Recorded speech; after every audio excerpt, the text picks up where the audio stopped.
What is up, my beer bros? Beating Maine-iac here with NBA game picks and spreads, and this is actually one of the matchups, I should say, that I look forward to the most in the season. But we will get to that in just a second.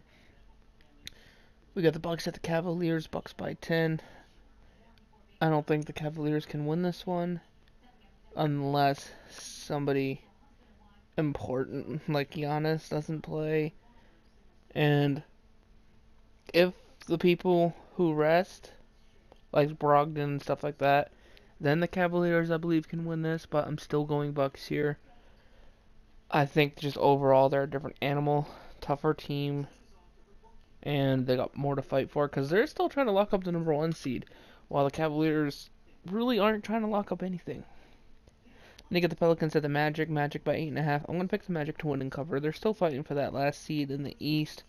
They're currently down by, I believe, a game and a half. So I think they've got the extra motivation to get in there. Should be interesting to see. And it should be interesting to see how Drew Holiday's progressing with his injury.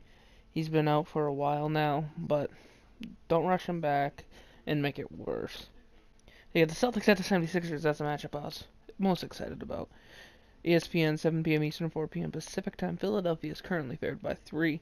I'm going to pick the Philadelphia 76ers to win this one. Currently, the Celtics are 3-0 against them this season, and I believe 10-2 against them in the last couple seasons combined, including playoffs. But I still think Philadelphia wins this one. Overall difference maker here is going to be rebounding.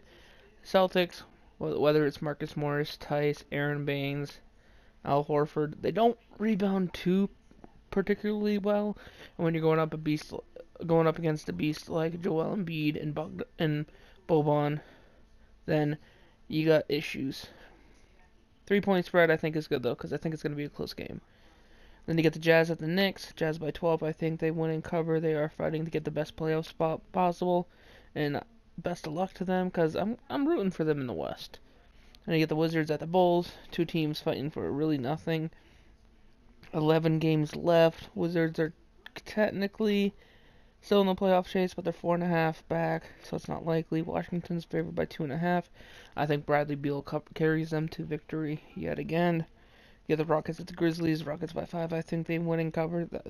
If I was the Rockets, I would be trying to catch the Nuggets or the Warriors in the first couple rounds. That way you get a better matchup, because where it sits right now, I do not think the Rockets have a really good matchup in the first round. So get that second seed if you can. Then you get the Heat at the Spurs. Spurs by 6. Spurs play really well at home, so I'm going to pick them to win and cover. Should be a good game. I'm looking for LaMarcus Aldridge to play really solid in this one. Control the boards. If they can do that against a team like the Heat, could turn into a blowout.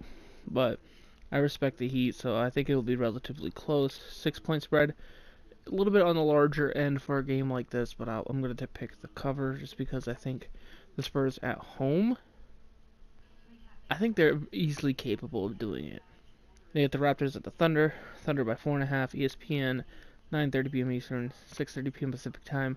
So you have 3 of the top 5 teams in the East on ESPN today, and Russell Westbrook and the Thunder. Toronto might be missing Kyle. I believe they're going to be missing Kyle Lowry tonight, which is going to put them at a slight disadvantage when you're considered going up against Russell Westbrook. Overall, though, center position, you got Gasol and Ibaka versus Steven Adams, Kawhi Leonard versus Paul George. I think it's honestly a close game. I'm going to go Raptors in the upset. Even the matchup predictor percentage on ESPN has the Raptors at a 45.5, so they're not even favored there.